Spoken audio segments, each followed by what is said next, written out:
So, in continuing with our masterworks of the various museums of North America and the world, there's one that I really haven't mentioned really at all, and that's the Virginia Museum of Fine Art in Richmond, Virginia. They have really quite an interesting collection. And like many of the other museums we've talked about, like the Met and San Francisco, Boston, Philadelphia, LACMA, Los Angeles County Museum, we really have to divide up the painting and sculpture. And then within painting and sculpture, especially with painting, we have to divide up the masterworks into different categories for comparison and for really highlighting. And with Virginia, there are 4 paintings of teachers that are really worth looking at. And just in order of how we have them numbered on HAR, the first is a Tsongkapa, the second is a Padmasambhava, the third is a Gorampa Sonam Seng, and then the fourth is Kunga Sonam, a Jamgon Ameshab, Kunga Sonam. Now, these are really exceptional for a number of reasons. Now, the Tsongkapa, first of all, it definitely belongs in the category of the absolute earliest paintings, biographical paintings of Tsongkapa that we have. So it's historically important. It's also 15th century. It's done in this sort of late Indian style before we really have the true Tibetan styles of Menri and Khenri, which then take over after that.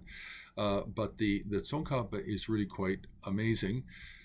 Now, the second painting is a Padmasambhava, and normally we tend to date this painting at 16th century.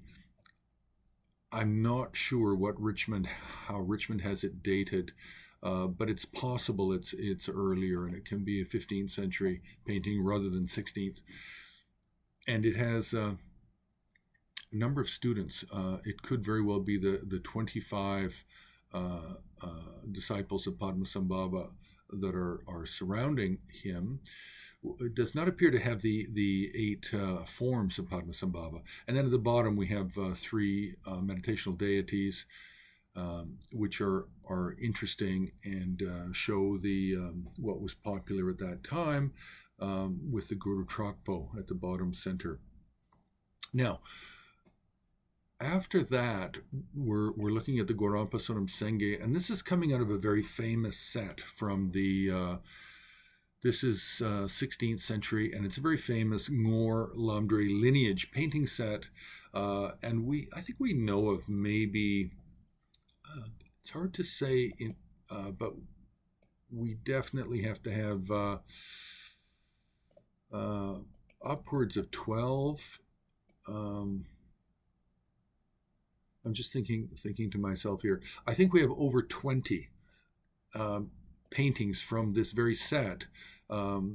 Richmond only has 1, and a very important one, Gorampa Sonam Seng. He was like the number 1 kind of critic within the Sakya school, the critic of Tsongkhapa's views on Buddhist philosophy.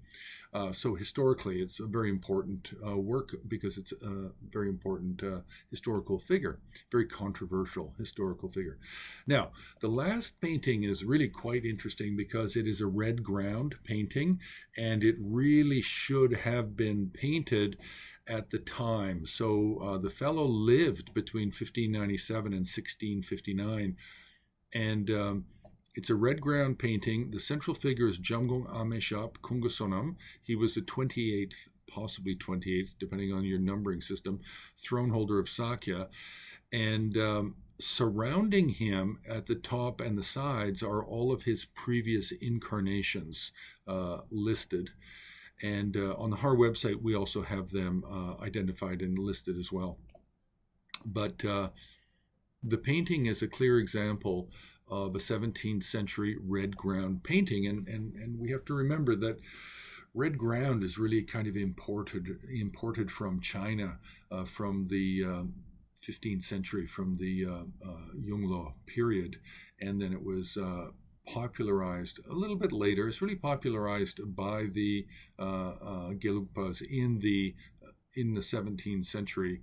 And so here we have an early example and a good example of red ground painting depicting a teacher.